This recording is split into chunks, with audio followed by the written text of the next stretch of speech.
let's continue with the explanation. So as I was telling you, whenever electric current flows through a circuit, what happens? A magnetic field is also created. So when you bring a compass needle nearby, then what will happen? It will deflect. Okay, why will it deflect? Because of the magnetic property. Okay, right. So when electric current passes through a wire, it behaves like a magnet. This is the magnetic effect of electric current. Okay, so this is what it is called, magnetic effect of electric current.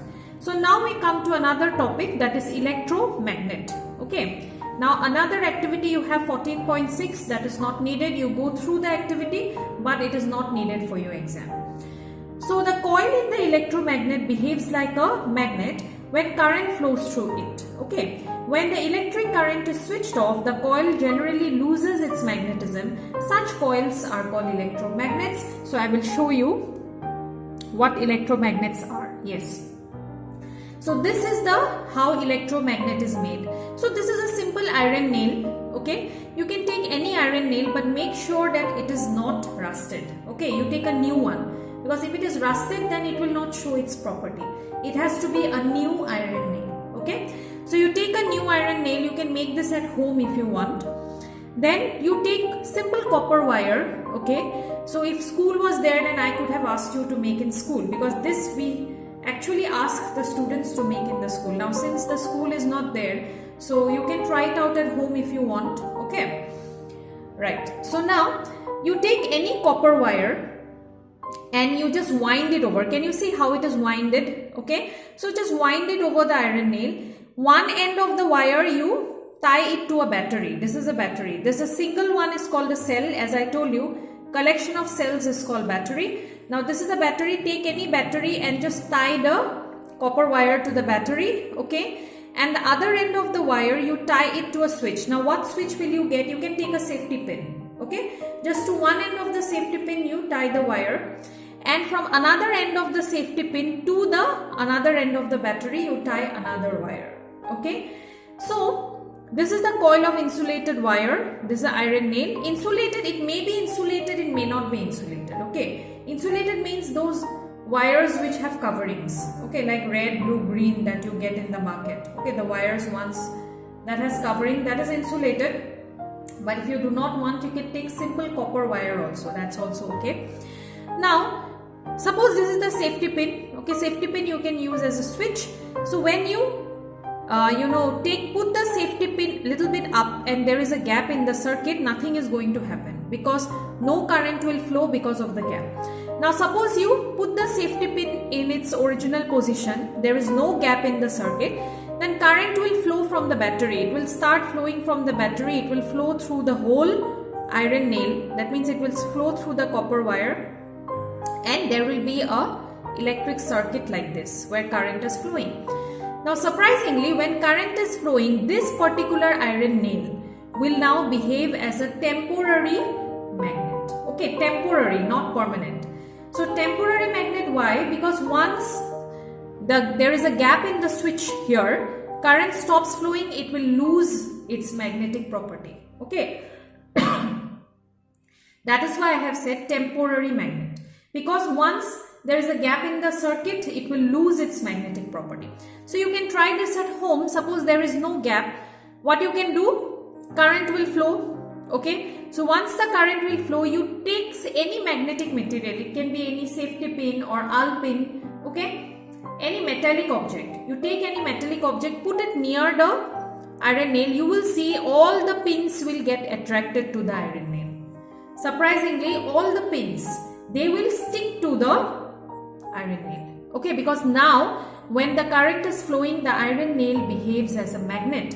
So all the pins will stick to the iron nail. So now again what you do, you make some gap in the circuit. Just put the safety pin little up. There will be a gap in the circuit. So once there is a gap, you will see all the pins will fall off. Okay, it will fall off. So now what can you infer from this? What can you conclude from this?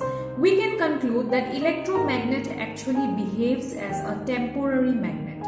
It acts as a magnet only when the current is flowing. Okay, when the current is not flowing, then it will be like a normal ordinary iron nail. Okay, so once the current flows, then only it will behave like a magnet. That is why electromagnets are called temporary magnets. I hope I am clear. So you can try this activity at home if you have all these things. You can make and you can inform me that you have made, and you can tell what results you got. Okay, right. But it's not compulsory. If you have the things, then only you do. Okay, otherwise no need. All right. So now let's see what electromagnets are. The electromagnets can be made very strong and can lift very heavy loads. So electromagnets can lift very heavy loads. Normally it is used in construction sites also. Okay, to lift heavy loads. The end of such a crane has strong electromagnet attached to it. So all of you must have seen cranes, okay, that are used to lift objects in construction sites. Okay, so these cranes actually, they have electromagnets. So once the vehicle starts, okay, that means once the current starts flowing, then only you will see that the cranes will lift heavy objects. Okay. The electromagnets are also used to separate magnetic material from junk. Okay, magnetic material can be separated from junk. Why? Because as I told you, electromagnets are temporary magnets. It will attract the magnets. Okay, so suppose you have a heap of all the dirty things where you have some magnetic materials and others are simple junk.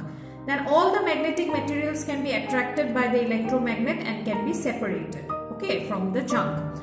Now doctors use tiny electromagnets to take out small pieces of magnetic material that have accidentally fallen in the eye. Very, very important. Sometimes in the eye, what may happen? Small magnetic material may go inside. Okay, unknowingly sometimes, or in case of small kids, they keep on playing here and there. So small magnetic materials can go inside. So what can be done? Tiny electromagnets will just be taken near the eye, and the magnetic material will stick to the electromagnet and it comes off from the eye. Okay. Many toys have electromagnets inside them. I think you have seen the toys which can laugh on their own, walk on their own, all have electromagnets within them. You have to just move a key. You know, a key is there, no, at the back of the toy. So just move a key. So once the key is moved, you know, the circuit is complete and electromagnet starts working and the toy starts moving. Okay. Right. Now, a very important topic is their electric bell. So this topic I will explain you in the next class, because this topic has to be explained a little bit in detail. Okay, so I'll make a separate video for the next class and I will explain you about the electric bell. So till here I think it is clear. I will give you a few YouTube videos. Please go through them properly, because that will help you in understanding of whatever I am trying to explain. Okay, since I am not physically present in front of you, so you can go through the YouTube videos and you can just clear up your understanding. Okay, so thank you all of you. Have a nice day for today, and we'll continue with the explanation in the next class. The last topic is left, that is electric bell. Thank you so much.